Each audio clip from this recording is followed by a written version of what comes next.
Hi everyone. आज के Python tutorial के वीडियो में हम लोग देखने वाले हैं मल्टी लेवल इनहेरिटेंस के बारे में। अभी तक हम लोगों ने सिंगल इनहेरिटेंस और मल्टीपल इनहेरिटेंस को समझा है, हमने उसके कोड को देखा है। आज हम लोग बात करेंगे मल्टी लेवल पे। अब मल्टी लेवल इनहेरिटेंस आखिर में होता क्या है? अगर इसे बेसिक थ्योरी से समझा जाए तो फिर ऐसा इनहेरिटेंस जिसमें एक पेरेंट है और वो पेरेंट किसी दूसरे चाइल्ड क्लास में इनहेरिट हो रहा है। अब ये जो चाइल्ड क्लास है ये किसी और ग्रैंड चाइल्ड क्लास में अगर इनहेरिट हो रहा हो तो इस टाइप के इनहेरिटेंस को हम लोग कहते हैं मल्टी लेवल इनहेरिटेंस। अब ऐसे केस में यार अगर कोई ऑब्जेक्ट बनता है उस ग्रैंड चाइल्ड क्लास का तो फिर उस ऑब्जेक्ट से हम लोग जो पेरेंट क्लास जो टॉप मोस्ट क्लास है उसके डेटा मेंबर्स को भी एक्सेस कर पाते हैं। अब ये होगा कैसे? तो यहां पर मैं आपको ये कोड लिख के समझाता हूं। अगर मैं एक क्लास बनाऊं ग्रैंड फादर, ठीक है, जस्ट इंक्रीज द साइज, हाँ ठीक है, ये मेरे पास एक क्लास है। अब मैं इसमें एक कंस्ट्रक्टर बना लूंगा सेल्फ और ग्रैंड, ठीक है, और मेरे पास सेल्फ डॉट ग्रैंड आएगा ग्रैंड। अब इसी तरह से मैं एक क्लास दूसरा क्लास जो बनाऊंगा वो है पेरेंट क्लास। अब इस पेरेंट में ये ग्रैंडफादर क्लास जो है वो आकर इनहेरिट होगा। अब यहां तक जो भी इनहेरिटेंस आपको दिख रहा है ये सिंगल इनहेरिटेंस जैसा लग रहा होगा, self comma parent, self dot parent equal to parent. और ये क्योंकि यहां पर इनहेरिट हो रहा है तो फिर हम लोग ग्रैंडफादर क्लास के कंस्ट्रक्टर को भी हम लोग रन करेंगे, ठीक है। गिव और ग्रैंड, सेल्फ कॉमा ग्रैंड, इस तरह से हम लोग ग्रैंडफादर के कंस्ट्रक्टर को रन करेंगे। अब यहां तक यार देखने में ये काफी सिंगल इनहेरिटेंस जैसा लग रहा है, बट अगर इसी को एक्सटेंड करके एक और क्लास बनाया जाए चाइल्ड, और इस चाइल्ड में मैं पेरेंट को अगर एक्सेस कर लूं, इनहेरिट कर लूं अगर, तो फिर यहां पर हम लोग जो कंस्ट्रक्टर बनाएंगे उसमें हम लोग लेंगे चाइल्ड, ग्रैंड और एक पेरेंट भी, ठीक है। और यहां पर हम लोग सिर्फ पेरेंट के कंस्ट्रक्टर को रन करेंगे, parent dot init self comma और पेरेंट और ग्रैंड, ठीक है। इस तरह से हम लोगों ने पेरेंट के कंस्ट्रक्टर को रन करा है यहां पर।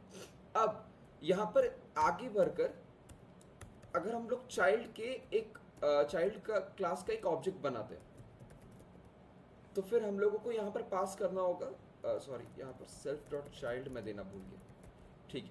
तो अब हम लोगों को यहां पर पास करना होगा चाइल्ड, चाइल्ड है अगर सी, ठीक है, पेरेंट है पी और सॉरी ग्रैंड है जी और पेरेंट है पी।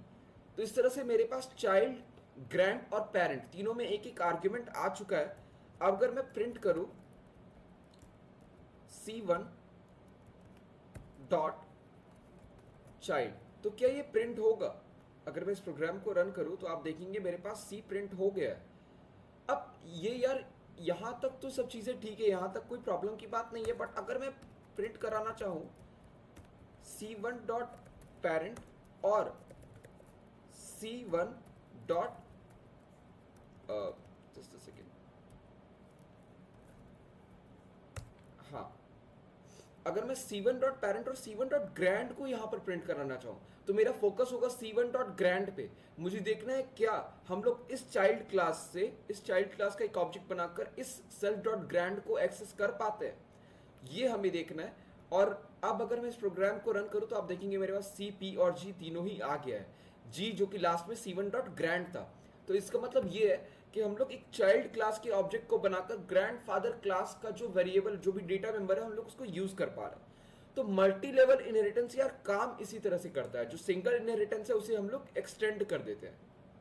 अब यहां पर एक और चीज है, अगर मैं इन तीनों में एक ऐसा मेथड बनाऊं जिसका नाम सेम हो, जैसे कि प्रिंट नेम, ठीक है, और ये क्या करेगा यार, ये करेगा प्रिंट सेल्फ डॉट ग्रैंड।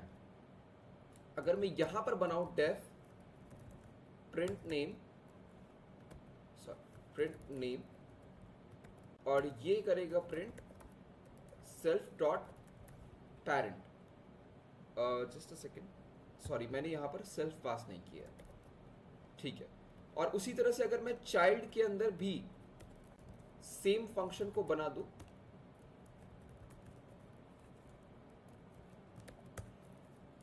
तो ये प्रिंट करेगा सेल्फ डॉट चाइल्ड।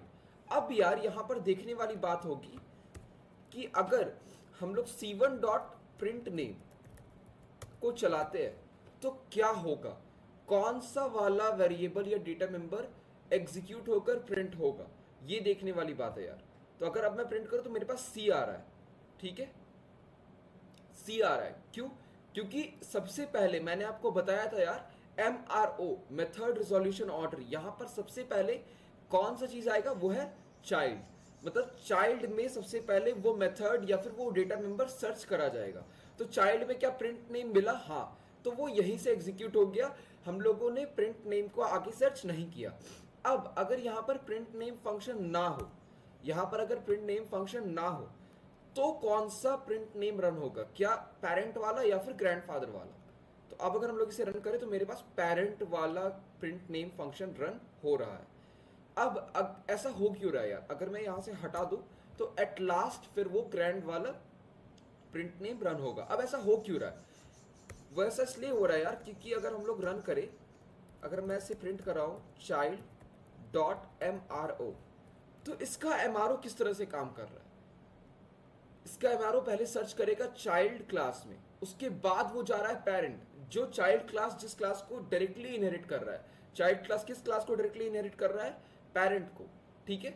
तो पहले चाइल्ड आया, उसके बाद पेरेंट, और फिर लास्ट में पेरेंट किसको इनहेरिट कर रहा है, ग्रैंडफादर। अब इस तरह से अगर और भी लेवल्स होते तो वो भी मल्टी लेवल के अंदर ही आते और फिर वो ऊपर तक वहां तक सर्च करता हुआ जाता। मतलब ग्रैंडफादर के ऊपर भी अगर कुछ और क्लास होता जिससे ग्रैंडफादर इनहेरिट कर रहा होता, ग्रेट ग्रैंडफादर या कुछ भी, तो वो उस क्लास तक भी सर्च करता। तो यार मल्टी लेवल इनहेरिटेंस में इतना ही है। मल्टी लेवल इनहेरिटेंस इसी तरह से काम करता है। अपने आगे वाले वीडियो में हम लोग हायरार्किकल इनहेरिटेंस और साथ ही हाइब्रिड इनहेरिटेंस को भी देखेंगे, और उसी के साथ हमारा इनहेरिटेंस का कंसेप्ट जो है वो पूरी तरह से खत्म हो जाएगा। तो आज के लिए इतना ही यार, थैंक यू।